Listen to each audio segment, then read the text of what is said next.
Radio Kosova, Radio Tirana, Radio Shkupi, Radio Malizi, Kufi,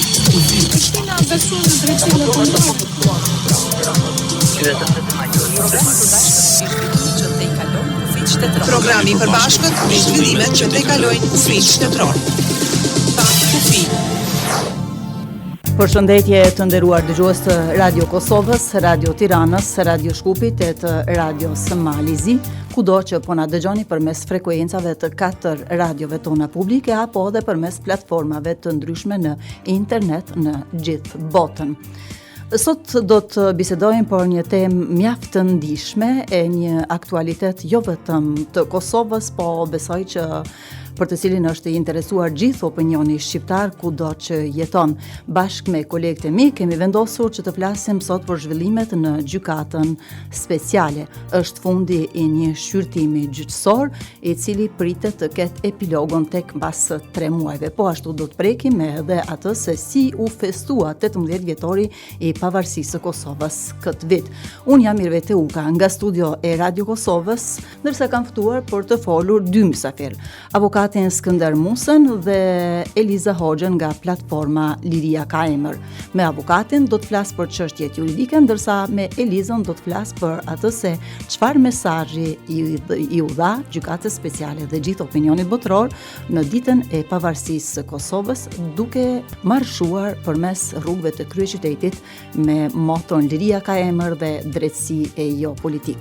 Pas pak do të kem të ftuar në studio mysafirët e mi, por ndërkohë do të vendosi linjen me kolegët e mi.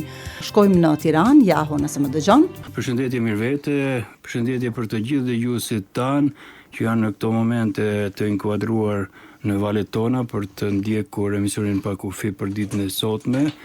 Unë jam në studio me zotin Çerçiz Loloçi, analist, për të diskutuar realitetet e zhvillimeve në Hag dhe atë që të gjithë shqiptarët kërkojnë liri për çlirimtarët, për luftën e drejtë të ushtrisë çlirimtare të Kosovës dhe njëkohësisht për atë që ne duhet të kishim bërë dhe të bëjmë më shumë për të mbrojtur fitoren e arritur bashkë me aleatët tanë në vitin 1999 dhe për ta konsoliduar hap pas hapi atë fitore me njohje të reja ndërkombëtare dhe me konsolidimin e shtetit të Kosovës. Zoti Loloçi, faleminderit që jeni edhe sot dhe kontributi juaj është i mirëseardhur në Pa Kufi. Faleminderit juve.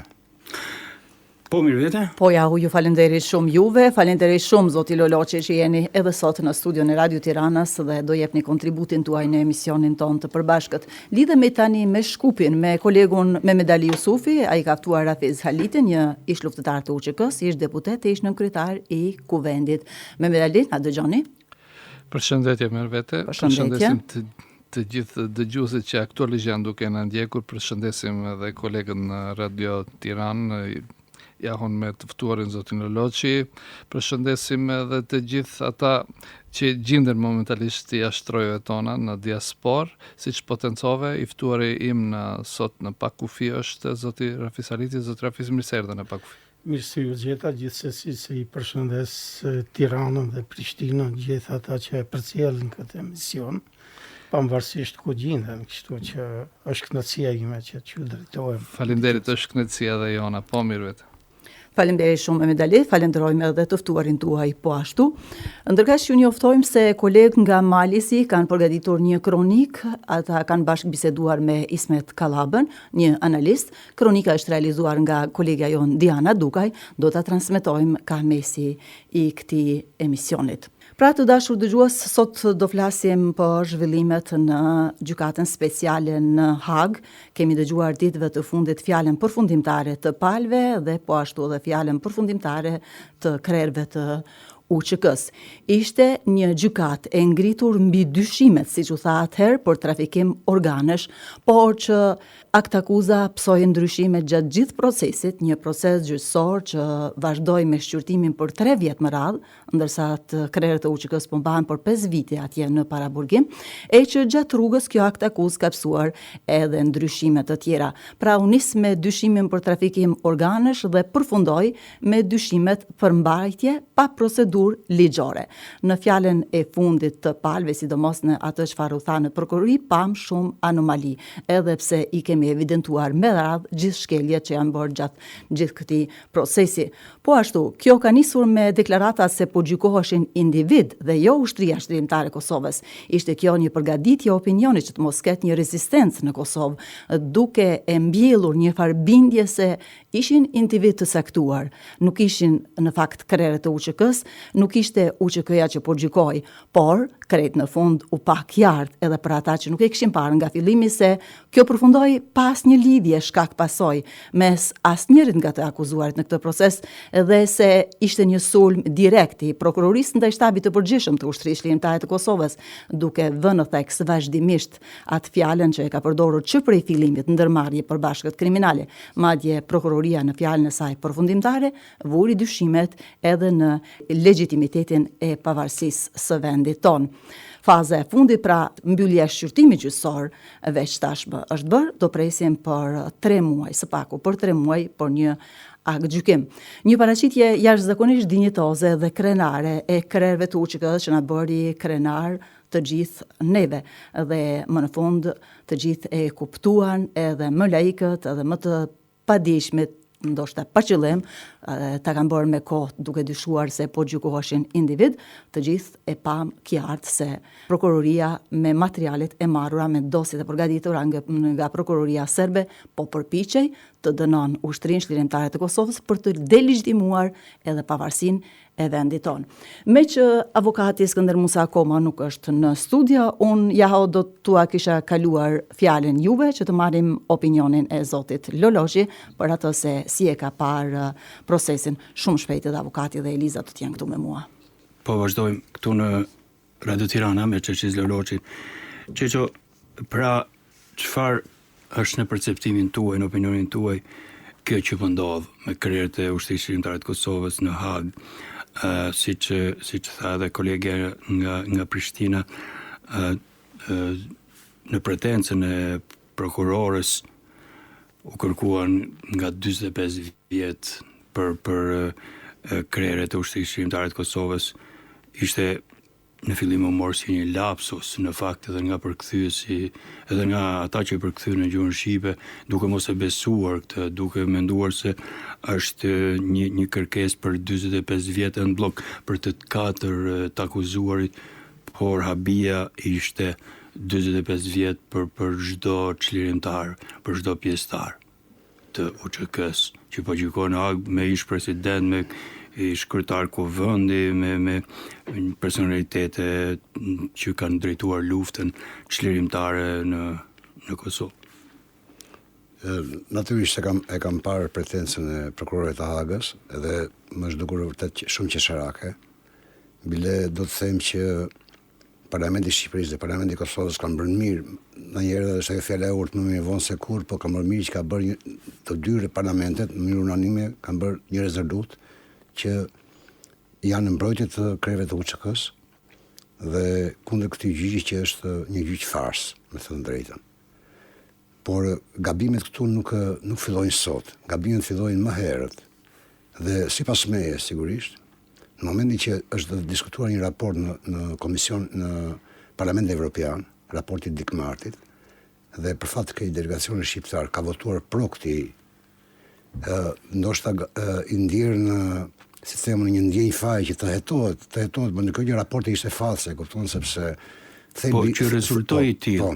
Sepse thelbi i raportit ishte që trafik organesh, dhe trafik organesh sigurisht është një krim i rënd që dënohet në çdo cep të botës. Po si duhet u përdorë si karem. Po si karem, po.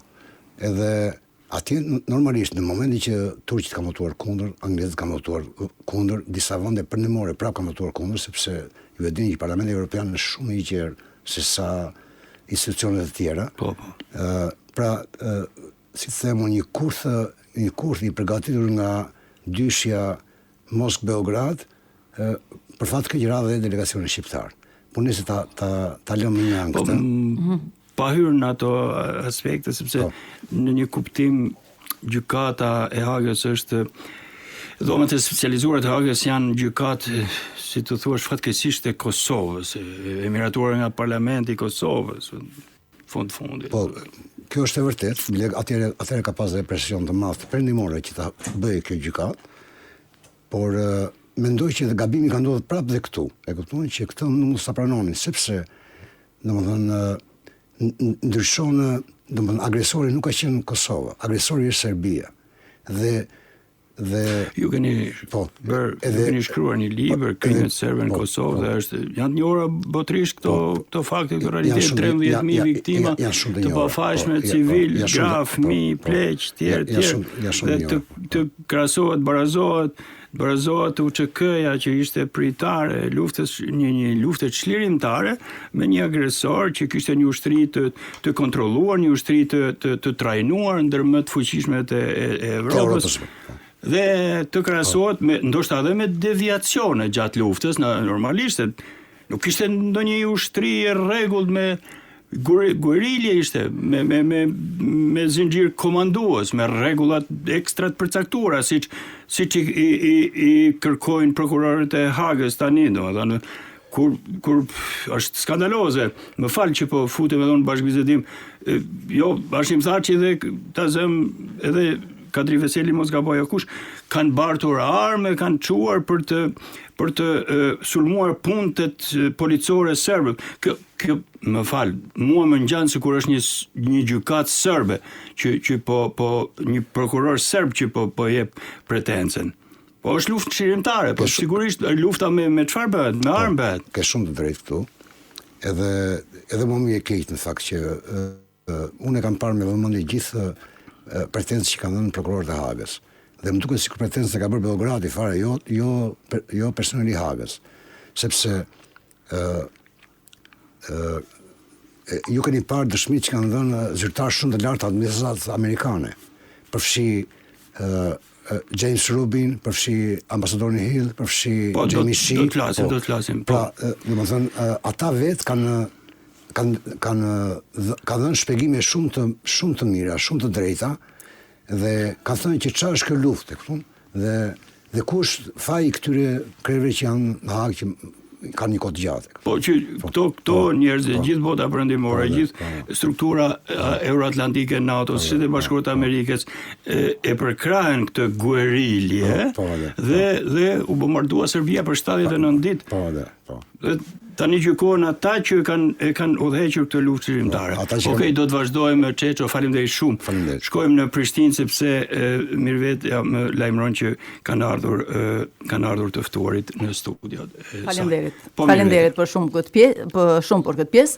Un kam në studio Eliza Hoxhën, është nga platforma Liria ka emër. Kjo platformë ka bërë një punë të jashtëzakonshme në gjithë këto vite për të bindur opinionin apo për të mobilizuar opinionin, për të kërkuar drejtësi, për të kërkuar ato çfarë krerët e UÇK-s e meritojnë, sepse ata nga populli i Kosovës konsiderohen çlirimtar, çfarë edhe janë, dhe ditëve të fundit po ashtu këta patën një sukses të jashtëzakonshëm duke mbledhur mbi 130.000 persona në sheshin e Prishtinës, pikërisht në ditën e pavarësisë për të kërkuar liri për çlirimtarët tonë.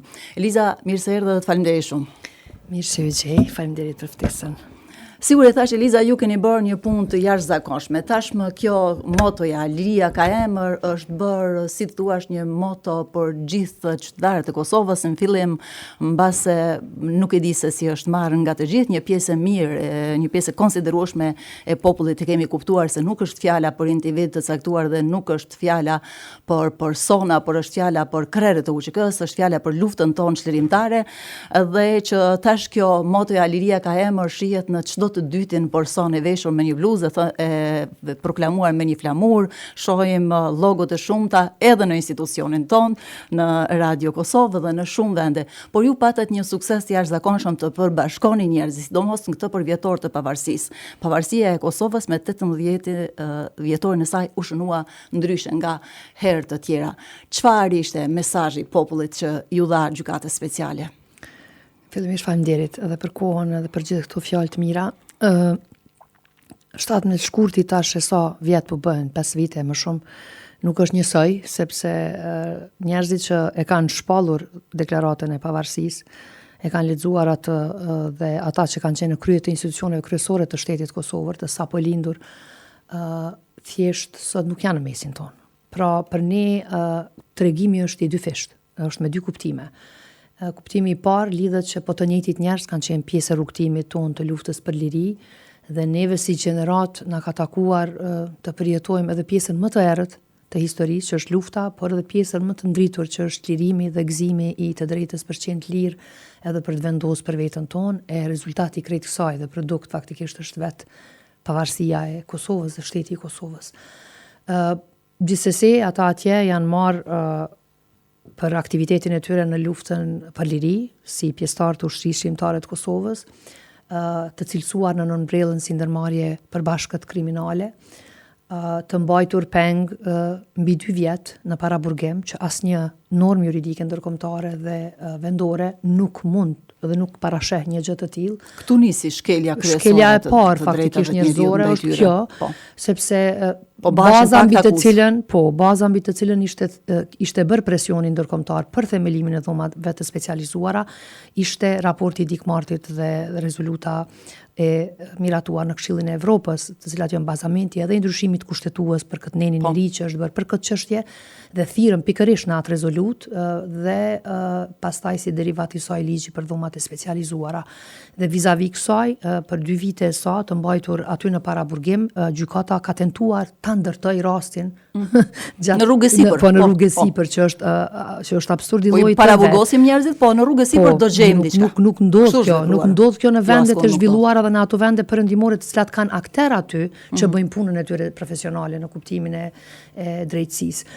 Dhe ajo pjesë dhe ajo bazë mbi cilën është ndërtuar gjithçka, edhe dhomat e specializuara, në fund doli si çështje e mbyllur.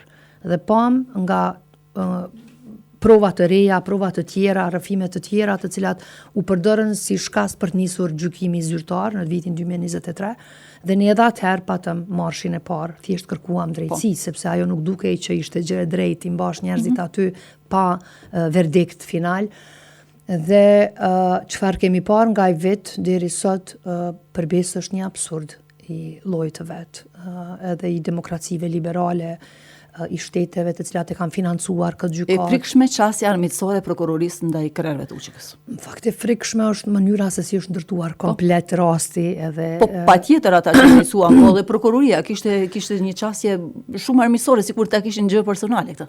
Nuk e di, atë pjesë nuk dua ta cilësoj asnjë proces të brendshëm sepse nuk më takon, por çfarë më takon të them është që nga logjika edhe njerëzore, por edhe nga logjika e aspektit institucional dhe ligjor që kemi në Kosovë, e që kjo gjykatë është produkt i saj, është themeluar nga Kuvendi i Kosovës, me ekstraterritorialitet, ta them kushtimisht, që operon në Hagë dhe ka administrim ndërkombëtar, gjithsesi nuk mund t'i përjashtoj normat juridike vendore, nuk mund t'i përjashtoj ligjet më të favorshme ku vjen puna dhe te verdikti, por i ka përjashtuar, domethënë këtu kemi shkelje besoj që juristët kanë shumë gjëra që mund t'i shtjellojnë, por ne po ashtu në kohën kur unë kam qenë deputete në Kuvendin e Kosovës dhe pjesë e Komisionit për të Drejtat e Njeriut, ne kemi pas bërë kërkesë që të shkojmë atje dhe dëshironim që t'i vizitonim të gjitha ata që kanë qenë, në atë kohë kanë qenë edhe zotri Gucati dhe zotri Haradinaj atje, dhe kemi takuar të gjithë pa dallim përveç Salit. Madje ka 2 të dënuar në gjykatë që po, Pjetër Shala dhe Cali, por thjesht aty edhe nga afër kemi kuptuar për një seri të shkeljeve të drejtave njerëzore, dhe që në fakt përbën rast në vete edhe kjo. Ti kthehemi edhe një herë platformës, sepse për pak do ta kemi edhe avokatin këtu. Ju arritet një sukses, sigur e thash arritet një sukses shumë të madh që mobilizuat shumë njerëz për të dalë në shesh dhe ndryshe nga çdo herë të tjera, sado që kësaj platforme i është dhënë për krahje, që në fillet e saj, po megjithatë kjo e fundit ishte disi shihej te njerëzit edhe një optimizëm i madh se KRRTU do të kthehen, ata na bën shumë krenar dhe me fjalimet e tyre që mbajtën në ditën e fundit, mirë po edhe një revolt ndaj gjykatës speciale për shkak të asaj se si ishin shkelur të drejtat njeriut, madje edhe persona që mbase e kanë përkrahur themelimin e kësaj gjykate dhe e kanë menduar ndryshe, tashmë është kuptuar qartë se qëllimi i kësaj gjykate ishte të legjitimojë shtetin e Kosovës, do thotë një zinxhir që mund të ketë pasoja Kosova. Mund të ketë faktorë të ndryshëm. E para, qasja jonë ka qenë gjithë përfshirëse edhe herën e parë dhe herën e dytë, por sikur ka pasur një hezitim,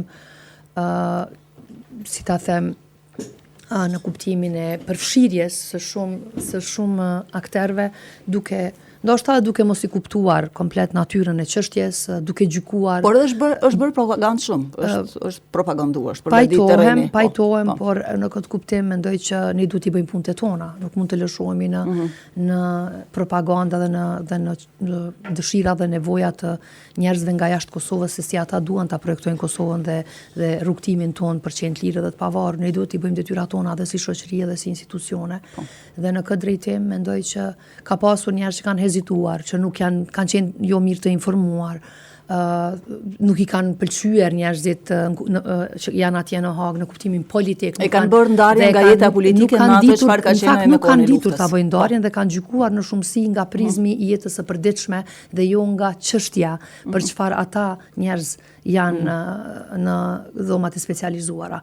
Dhe si duket me kalimin e viteve dhe me ndërtimin e komplet këtyre vijave të reja të narracioneve se për çfarë ata, domethënë, mbahen atje tash sa dhe për çfarë dëshirojnë të bëhet gjykimi apo të merret vendimi në pjesën e epilogut, sidomos pas fjalës së prokurorisë, mendoj që ka ndryshuar diçka në emocionin e një pjesë të madhe të njerëzve që deri dje nuk është se kanë qenë shumë, si ta them, emocional ose të vëmendshëm mjaftueshëm karshise asaj se jo mirë të informuar dhe pak neglizhent nga dua të spekuloj as të cilësoj as një lloj kategorie. Eliza, faleminderit shumë.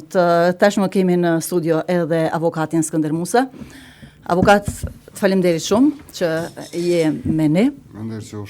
Edhe tash, nëse ka pushuar pak prej ardhjes sot, do të kisha dashur që të flasim pak për pjesën juridike të zhvillimeve në gjykatën speciale, po e thoja pak më parë që ky institucion, kjo gjykatë speciale u nis me pretendimet për dyshimet për trafikim organesh, që duket si ishte një përgatitje e opinionit për të mos pasur një reagim gjithpopullor, të duket pak e frikshme edhe para botës.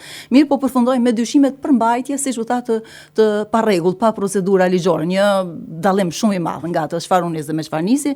Pastaj edhe në fillim është thënë vazhdimisht edhe nga prokurorët e Hagës edhe nga institucione të ndryshme ndërkombëtare, madje edhe në Kosovë, se ky proces po zhvillohej ndaj disa individëve të caktuar, jo ndaj gjithë luftës lirimtare, por sidomos në fjalën përfundimtare doli krejt e kundërta, që procesi nuk lidhej me individët, nuk pam lidhje shkak pasojë në asnjërin prej rasteve dhe në asnjërin nga pikat e akuzës. Pam direkt një sulm ndaj shtabit të përgjithshëm, një sulm madje edhe ndaj pavarësisë së Kosovës, me që u quajt në një farë forme si jo legjitime.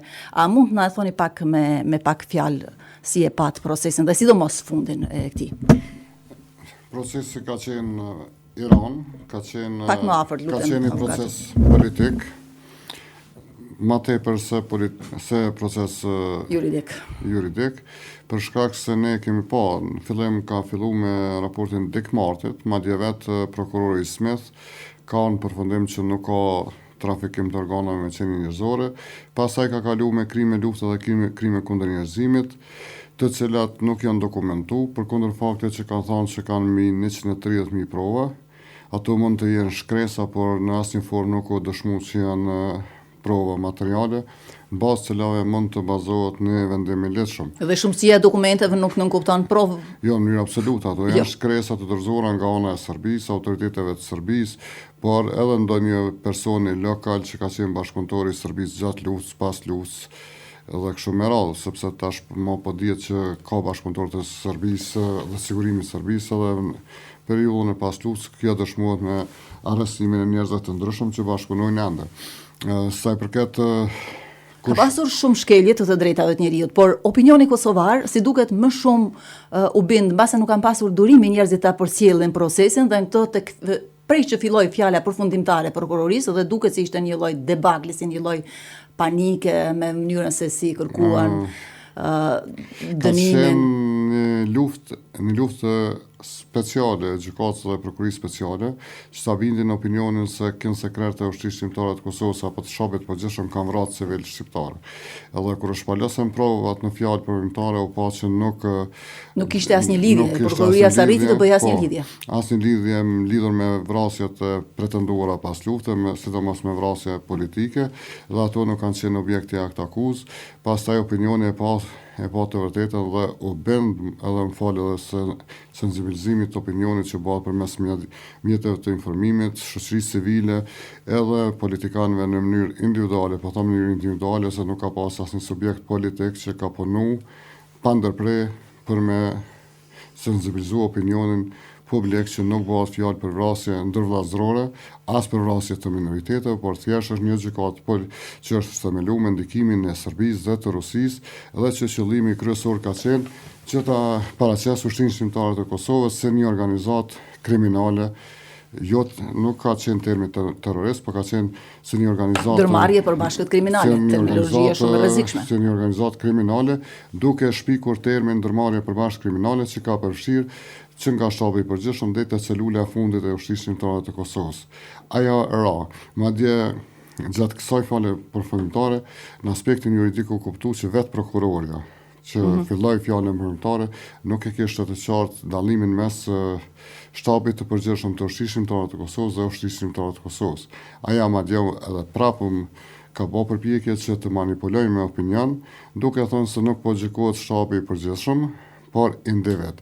Ndërka të gjithë ata individ që janë ato janë antarët e shtabit të përgjithshëm dhe kanë qenë. Por kur i kërkohej lidhja shkak pasoj, ja vënë të barrën e provës gjykatës, le ta gjej. Gjithmonë gjykata nuk gjen. Jo, nuk është. Gjykata nuk është organ që me gjetë prova, gjykata duhet të gjykojë, do të vendosë. Duhet të vlerësoj provat, jo të gjej. Ato prova që ja kanë çit para pa. Sidomos prokuroria. Prokuroria është organ i obliguar, i autorizuar e ka barrën e provës. Me paraqit prova, se ka barrën e provës. Ndërka mbrojtja nuk do të nuk ka hezituar. Është fakt i mirë që nuk ka hezituar me paraqit prova të reja që në favor të akuzuarve, por kundër faktit mbrojtja kishte pak dëshmitar, por shumë të fuqishëm. Dhe a do të thotë kjo se numri i madh tregon kvantitet. Numri i vogël, pse nuk është ligj, kësaj radhe ka tregu kvalitet. Dëshmitarët të mbrojtjes kanë qenë njerëz kompetent, njerëz të besueshëm, njerëz me të kaluar pozitive, njerëz që kanë Si e pa deklaratën e prokurorit se personalitetet që dëshmuan në këtë kanë qenë të lajthitur. Ka qenë çesharake, ka qenë skandaloze, ka qenë një deklaratë që nuk u dash me thonë asnjë nxënës së shkollës mesme juridike në asnjë formë student, për shkak se ka qenë e pamundshme Hashim Thaçi në atë periudhë ku prek periudhë shkollore që akuzohet që nga viti 1993 apo kur u thënë Ushtria Shqiptare e Kosovës, nuk ka qenë as 27 as 29 vjet, ka qenë diku 20. Çështja ishte për kohën e bashkëpunimit të Thaçit në kohën sidomos për Rambujen edhe tutje. Edhe sa përket Rambujes, është e pamundshme një person në moshën 30 vjeçare me mashtru gjitha të agjensi të Edhe si kur ti ishte më i moshuar, kemi të bëjmë me diplomacinë më të lartë ndërkombëtare. Komplet politikantë dhe qytetarë, për shtesa intelektuale, dhe njerëz që merren me çështje juridike, kriminalistike, të hetimeve të inteligjencës. Por kjo besoj është në favor të mbrojtjes. Është e pamundshme që të mashtrohet opinioni ndërkombëtar. Një deklaratë e tilla është në favor të mbrojtjes sepse e fyeti në farforme diplomacinë ndërkombëtare, prokuroria, të vetë në lejthitje NATO, të vetë në lejthitje Departamenti Amerikan i Shtetit. Fjalë përmbajtare kanë qenë në favor të mbrojtjes, sa fjalë përmbajtare të prokurisë. Me ato fjalë përmbajtare që i ka paraqit prokuria nuk mund dënohet njëri për komunikacion kundërvajtje e jo për krime lufte. Ato fjalë përmbajtare nuk paraqiten as në departamentin e përgjithshëm ku veprat penale që gjykohen janë maksimumi deri 10 vite. Po fjala e të akuzuarve do të ketë ndonjë efekt te trupi gjykues, mu duk si një mozaik se cili pjesën e vet krijuan një mozaik të përbashkët për ngjarjen. Katërshja e shtabit të përgjithshëm të Ushtrisë Shqiptare të Kosovës janë persona që kanë njohur mirë situatin. Janë persona që kanë krijuar realitetin e rinë Kosovë. Në kodë këtij realitete është edhe sistemi i hetimeve, edhe sistemi juridik. Janë njerëz të mirë, edhe çështjeve të sistemit juridik dhe ata kanë fol politikisht, kanë argumentu juridikisht. Ka qenë fjala përmëtare në Shtimthaqet dhe Kadri Veselit i konvequ pjesë kanë qenë jashtëzakonisht godica. Përveç pjesë që kanë pas që kanë drejtu popullit, garancioneve që kanë dhënë që nuk kanë kryer krime lufte dhe as krime kundër njerëzimit, ka qenë edhe pjesa juridike e hatashme, shumë e shkurt. Dhe sikur e plotësuar njëri tjetrin për shkak të kohës. Dhe pastaj ka vazhduar Kadri Veseli. Ka qenë ndërlidhur edhe Recep Selimi në të njëjtën mënyrë. Po. Katërsha padyshim e ka bë punën e një avokatit. Ishte një puzzle që po shkruante historinë. Jakupi ka qenë më emocional dhe kuptohet mosha, vujtjet e shumta në përburgje. Por ishte një sinonim i vuajtjes së popullit shqiptar edhe para fillimit të luftës së armatosur. Burgosja e tij, vuajtjet. Ai ka përfshirë në periudhë prej vitit 1981 deri në ditën e shlirimit. Edhe ka vazhduar tash e vazhdoi edhe periudhën pas luftës që i njëjti fakt që ka përcjell. Ai kalvari vujtjeve të popullit shqiptar. Në 1981 o përsërit edhe me gjykatën speciale, sepse gjykata speciale nëse është themeluar me një raport dikmartit për trafikim me organe, nuk janë gjetur organet, nuk janë gjetur gjurmë, nuk janë gjetur veprat, është dashur për shumë. Dihet që do duhej mbyllej që në sart. Avokat ti lëm fjalën. Fati më i madh këtë epilog është që tash raporti gjeopolitik ka ndryshuar me luftën në Ukrainë dhe Bashkimi Evropian, Këshilli i Evropës nuk po mshefet pas asaj që edhe Rusia është demokratike, sepse po shihet edhe me aferat e reja që ndal, edhe të Smithi, edhe të afera tjera, po dihet mirë që Rusia ka pas shumë ndikim të madh në Këshillin e Evropës. Po. Avokat, faleminderit shumë, sepse koha nuk është shumë me gjatë për këtë emision. Unë kam ftuar sot dy mysafirë me që tema boshtë është për Kosovën dhe kam kërkuar shumë i kuptim nga kolegët e mi. Mehmet Ali? Po, në mirë vete, i dëgjuam gjitha jo që o thënë Radio Kosovë dhe në Tiranë.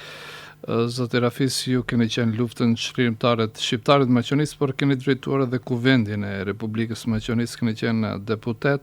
Si e pa gjithë këtë që ndodhi në Hag, sepse, si që thanë atje në Radio Kosovë, unis krejtësisht me akuzë ndryshe një narracion që përfundoi duke shpallur krerët të luftës shkrimtarët Kosovës si kriminal lufte, që 45 vite nuk u dhas për shumë kriminalë që kanë bërë masakra në Kosovë dhe gjithandej në Bosën dhe shumë mirë.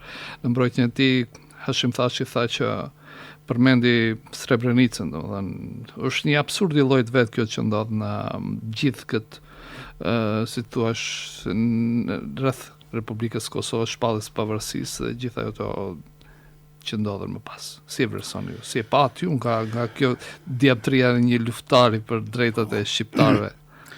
Po, mas pari i përshëndes kolegët e juaj dhe bashkëbiseduest. Unë jam një nga ata që kam marrë pjesë edhe në luftën e Kosovës edhe në luftën e ushtrisë çlirimtare kombëtare këtu në Maqedoni dhe më vonë gjithsesi se jam kiç në politik, kom qenë 4 mandate deputet, nën kryetar kuvendi dhe kështu me radhë. Them nën kryetar kuvendi për shkak se kur dul me atë deklarat dikmarti, gjithsesi se për ne ishte një deklarat do të thoja shokuese në fakt. Shokuese dhe deklarate cila nuk e pritte askush prej njerëzive normal dhe pikërisht atëherë ne kemi organizuar me grupin parlamentar dhe subjektin politik që kemi përfaqësuar të sheshi Skënderbej këtu në Shkup që të mbledhmi në nënshkrimet kundër asaj deklarate dhe kemi mbledhur nënshkrimet nga qytetarët në Republikën e Maqedonisë dhe atëherë kom deklaru pikërisht ka që thaq ju se është çmenduri. Deklarosh atë që e deklaroi dikmarti, e them këtë duke i ditë rrethanët se çfarë kushtesh kanë luftuar bashkëluftarët tonë në luftën e Kosovës, them çfarë kushte ka pas probleme me bukën, ka pas probleme me fasha, mjekët që kanë mbikëqyrë të plagosurit bashkëluftarët tonë nuk kanë pas fasha t'i lidhin e jo të bëjnë operime dhe kështu me radhë, po mos themi për trafikim organesh, për shkak se ajo ishte një çmenduri të akuzosh një formacion ushtarak siç ishte ushtria çlirimtare e Kosovës me luftar vullnetar, nuk ishte një ushtri e rregullt të thoja, dhe të akuzosh se ka bërë trafikim organesh duke i ditë kushtet, në çfarë kushte, përsëri do të them një çmenduri. Unë do ta them edhe atë se prej ditëve para kom shkruar dhe kom vazhduar të shkruaj se krerët e shtetit të Kosovës dhe krerët e UÇK-s apo kupolla e UÇK-s janë marrë peng në Hag dhe ka befasu indiferenca apo do thoja mos aktiviteti i subjekteve politike në Kosovë, përveç që do ta dalloj aktivitetet që ka bën lëvizja e Dardan Molliqet, i cili prej fillimi filloi me protesta dhe kështu me radhë, më vonë u kiç platforma, cilën e udhëheq Tasholli dhe bashkëbiseduesja deputetja Eliza Hoxha. Eliza, më fal. Ka qenë e ftuara im në emision televizion, po. Përshëndes. I kërkoj falje dhe them unë kom pas kritikat e mia në këtë drejtim, them kom pas kritikat e mia për shkak se Kuvendi i Kosovës, deputetët e Kosovës pa marrë parasysh opozita që dashtë janë më aktiv në këtë drejtim prej fillimit apo prej kur ata u burgosën në Hag. I them këto gjëra për shkak se edhe sot shumë qytetarë shqiptarë alibi e gjejnë atë se po krerët e UÇK-s e kanë votu vetë atë gjykatë speciale.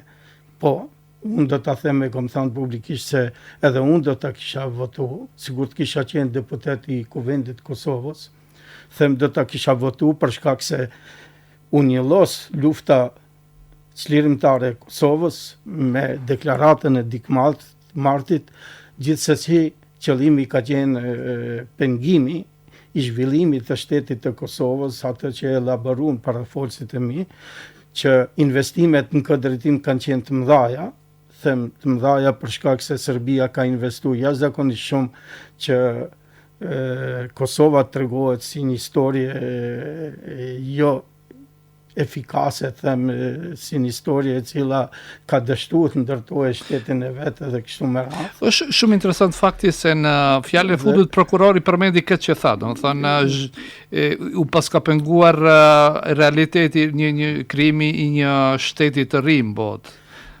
Po gjithsesi aty do të vi, po jo rastësisht edhe presidenti Hashim Thaçi prej Hage, kur u prunga i vendim nga gjykata se s'ka pas trafikim organesh, mur fjalën dhe tha pikrisht për këtë e kom votu gjykatën speciale ku ai sot gjindet në Hag, apo dhomat e specializuara, them. Pikrisht për këtë, për shkak se ju hoqa e një lezes, cilën deshti Rusia dhe Serbia, po duhet jemi korrekt edhe disa shtete evropiane. Është fakt që e tha bashkëbiseduesi se di deputete, një nga Maqedonia, një nga Shqipëria, me cilët njihem gjithsesi e kanë votu.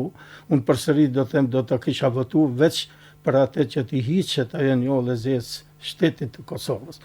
Për shkak se investimet në këtë drejtim kanë qenë shumë të mëdha, që prokuroria speciale e kësaj gjykate jo rastësisht edhe akuzën që e bëri, që tash më në fund do të thoja, e bëri që vendimi të sjellet me një burgosje prej 45 vjetëve për secilin prej krerëve të Hagës, që do të thotë ata të jenë përjetësisht të burgosur në Hagë, dhe nëse do të ndodhte ashtu siç kërkoi ai, gjithsesi se Rusia, Serbia dhe disa shtete përsëri do ta përsëris evropiane, që i kanë dhënë mbështetje asaj iniciative të Dikmartit dhe Karla Del Pontes e tjerëve, dhe Rusisë kuptohet se është pengimi i shtetit të Kosovës që se mos dash zoti triumfoja apo të bihet vendim atë që kërkoi prokurori. Unë besoj në drejtësinë. Se na trup gjikus përsëri them Mehmet Ali. Do të triumfojë drejtësia dhe mbi gjitha njerëzillëku, për shkak se edhe Evropa e din se edhe të kalumen e shqiptarëve e din se në çfarë kushtesh është luftuar në Kosovë nga bashkëluftarët tonë. Ka qenë një luftë e pabarabartë.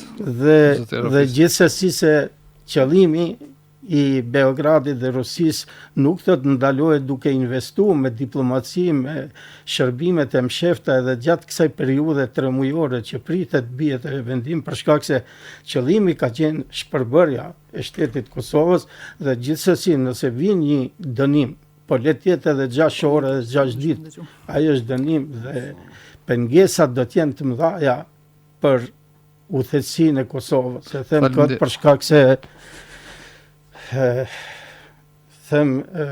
do të jenë pengesa që Kosova të fillojë të integrohet në organizmat ndërkombëtar, qoftë në KB, në Bashkimin Evropian dhe kështu me radhë.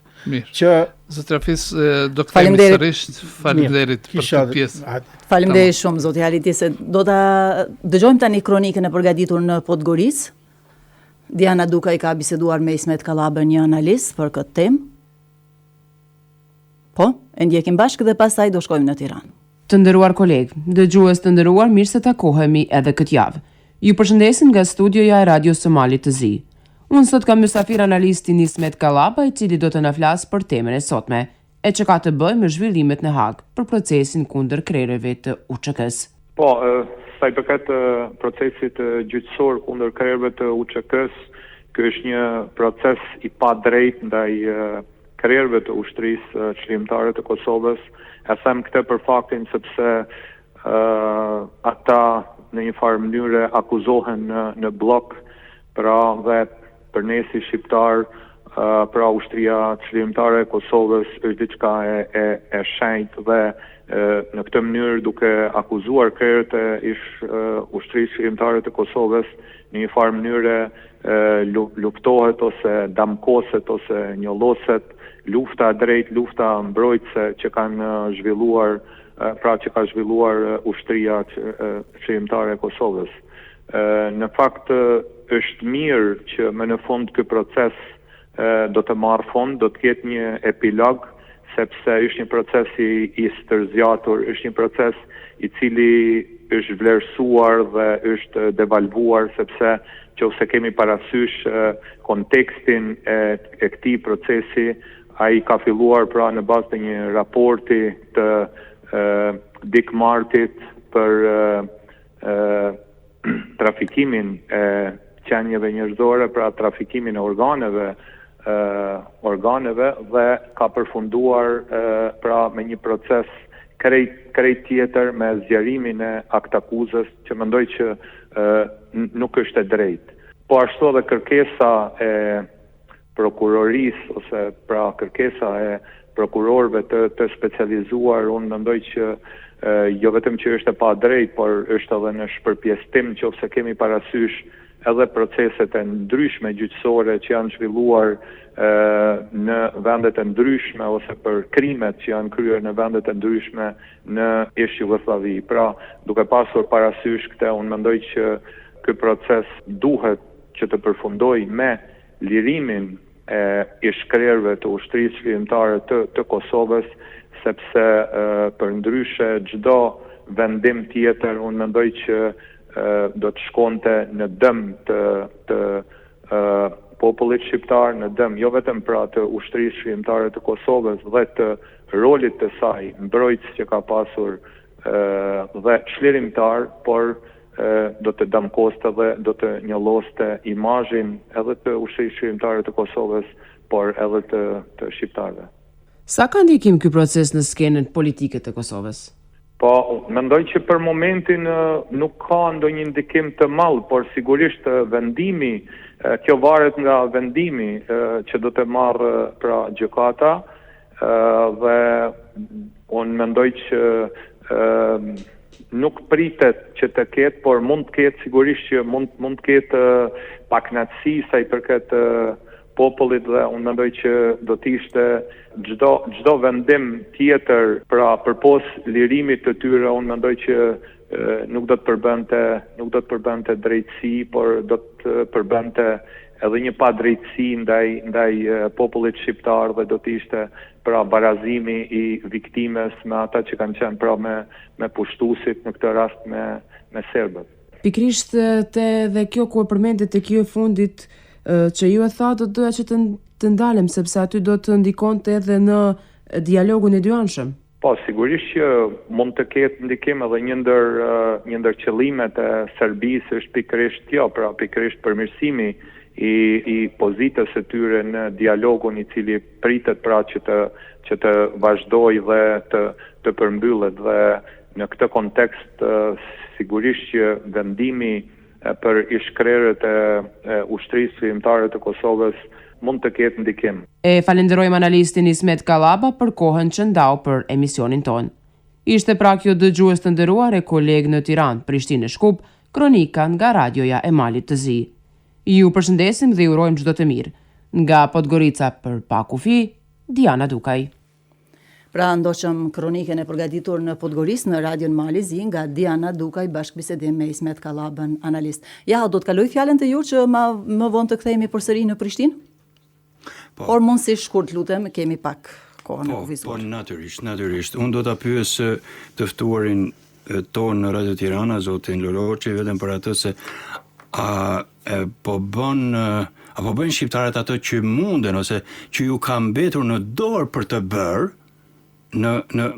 me këtë rast, domethënë, që ajo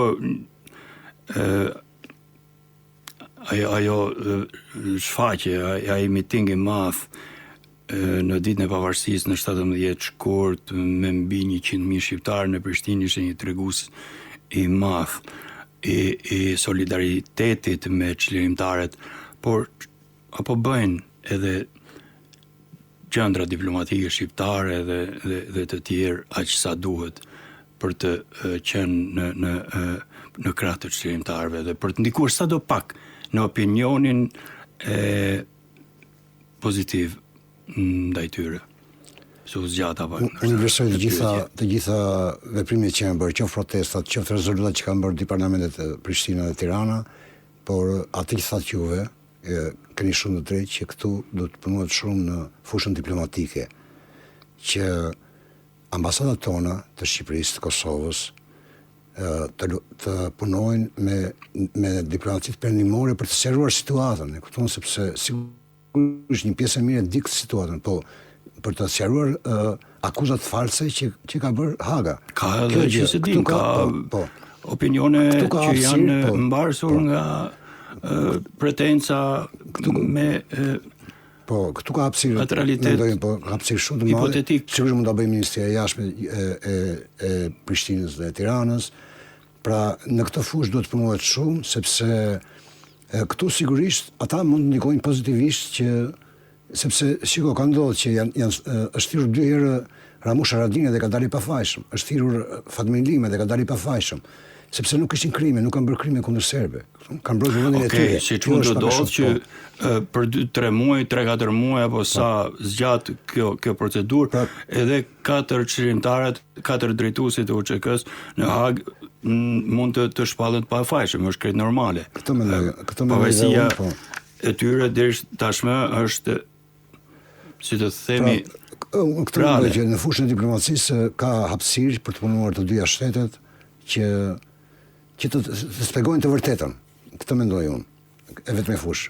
Të tjera kanë dhe këto rëndësi, si rezolutat, protestat e tjera, por kur punon diplomaci dhe punon me një pa zhurmë, kupton, të shpjegon situatën. Do rispjegosh situatën, pra. Më tepër punë se sa fasadë. Po ja. Po, faleminderit. Faleminderit Çeço. Faleminderit shumë sot për kontributin në Pakufi. Po, ju faleminderit që shumë. Atëherë, avokat, për fund, 2 rezoluta u miratuan në 2 parlamentet shqiptare, në Shqipëri dhe në Kosovë. Shqyrtimi gjyqësor tashmë ka përfunduar, gjitha provat janë shqyrtuar në procedurë, po është koha tërheqjes së trupit gjykues për 3 muaj, që mund edhe të zgjatë për shkak të kompleksitetit të rastit edhe për marrjen e vendimit. Çfarë mund të ndikojë tani? Mbase mund të ketë vetëm më shumë ndikim politik se sa çështjet juridike deri në marrjen e vendimit. Në aspektin ligjor, shqyrtimi gjyqësor ka përfunduar dhe më nuk ndikon asnjë provë, asnjë rrethon tjetër nuk do të ndikojë. Dhe do të pritet verdikti i gjykatës. Nëse kemi proces të drejtë gjyqësor, gjykim të drejtë, ka vetëm një akt gjykim, edhe ai do të jetë akt gjykim. Kemi edhe një rast të zotit Thaçi për pengim dëshmitarësh që pritet filloj. A mund të ndikojë kjo diçka? Jo, në mënyrë absolute. Kjo ka qenë një akt akuzë pa bazuar pe fillimi, ka qenë shkelje drejtave dhe lirive të njeriut, sepse zoti Thaçi ka qenë i akuzuar dhe ka pas të drejtë të bisedojë me njerëz për ta përgatitur mbrojtjen e tij. Asnjë shkelje zoti Thaçi nuk. Dhe shpërgjuar gjatë kohës së paraburgimit, madje infiltrimi i prokurorit në rolin e gardianit. Kjo është me të vërtetë një gjykatë persekutuese dhe zoti Thaçi në këtë rast ka qenë i persekutuar, ju kanë shkel të gjitha të drejtat që i garantohen me konventa ndërkombëtare të drejtat të akuzuarit, nuk po them të drejtat e qytetarëve, po të drejtat e të akuzuarit në procedurë penale.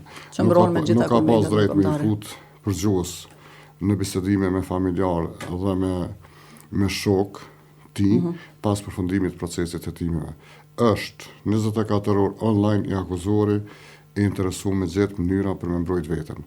Ka të drejtë non-stop të angazhohet, të siguroj prova, bisedoj me njerëz, mënyrë që të gjen mënyra efikase ligjore për ta mbrojt veten e tij dhe në fundit ajo akuzë është e mvarur aksesore dhe me ramin e akuzë kryesore do të bjen në mënyrë automatike edhe ajo. A jeni optimist për një akt gjykim lirues? Në aspektin juridik jam shumë optimist, në aspektin politik jam optimist sepse ka ndryshuar, tash e Majta nuk është në qeverinë e Shtetet e Bashkuara të Amerikës dhe në një pjesë të Evropës, sepse zotin Thaçi ka burgosur e Majta për shkak të takimit që ka pas të realizojë me zotin Trump. Faleminderit shumë, avokat. Eliza, planet e platformës Liria ka emër, por gjatë këtyre 3 muajve, se ne nuk duhet të heshtim tani ta mbyllim me procesin e madh dhe të heshtim deri në marrjen e një akt gjykimi lirues dhe kthimin e shlirimtarëve në vend. Do të ketë disa aktivitete, besoj do të nis një peticion, do të ketë besoj edhe një konferencë që me folës edhe ndërkombëtar mbi këtë çështje, bazuar edhe në rezultate dhe në normativa juridike që të zbërthehet në thelb krejt ky proces dhe qytetarët edhe këtu ta kuptojnë, por edhe jo vetëm këtu, por edhe jashtë. Pajtohem edhe me folë si që ishin nga studiet e tjera që po edhe të pjesa e diplomacisë duhet ketë diskutime në qarqe diplomatike për këtë se çfarë po ndodh aty, sepse në fund ne më spaku deri sot në fakt kemi pa proces të drejtë dhe më shumë imponim politik dhe kështu urej që mos tjetë, kjo ka qenë edhe ideja pse ne kemi bërë sloganin drejtësi o politik, sepse më shumë duket si një gjykat kushtëmisht të them shtrigash të ndjekje, se sa për shikoni ti kur e zhvesh komplet, të me thonë kontekstin e viteve të 90 dhe kur e dëgjon dikë duke folur për një gueril me mjete që e dim, të me thonë se si kanë siguruar edhe se si kanë vepruar si grupet të coptëzuara në për regionet të Kosovës, dhe të duket se po flet për një armat instrument shtetëror, armat kështu Benisesh nga trafikim organesh e përfundon është absurd i llojit vet sinqerisht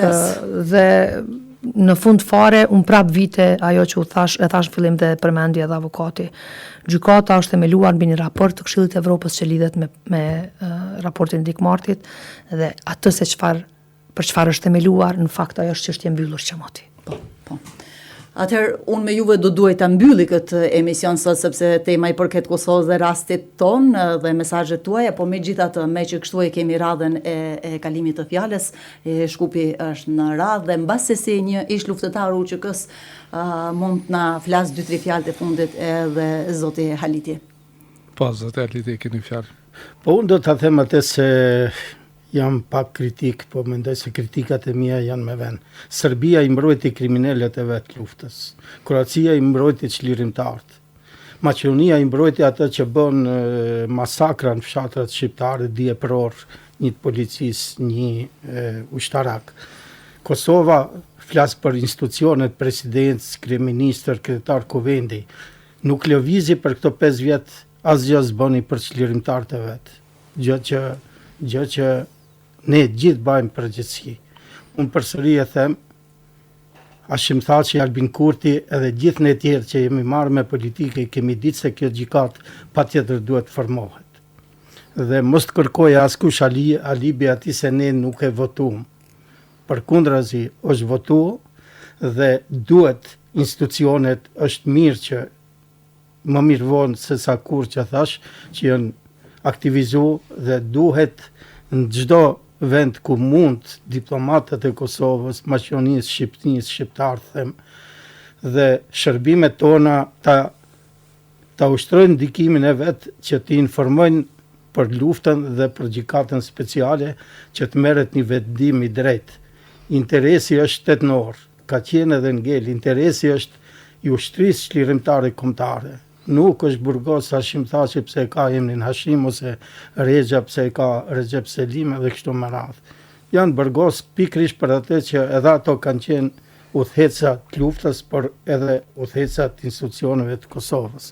Kështu që ta përfundoj, mbasi e shoh se me kohë jemi në cajtung, do të thoja, do të ishte, unë besoj në drejtësi, po do të ishte çmenduri si deklarata e Dikmartit nëse gjykata e dhomave të specializuara në Hag bjen një vendim që atë që e thash, makar një minutë të mahen, të shpallen fajtor se janë bajt me drejt në Hag, për shkak se krerët UÇK-s, ushtria çlirimtare kombëtare dhe udhëheqësia e Kosovës asaj kohe janë pastër si loti. Hashim Thaçi nuk e mbrojmë ne e mbrojmë shtetin. Hashim Thaçi e mbrojnë edhe Recep Selimin edhe tjertë, i mbrojnë veprat e veta, punët e veta, ka një biografi shumë pastër dhe unë uroj sinqerisht që edhe platforma, po edhe institucionet vazhdojnë me aktivitetet të tyre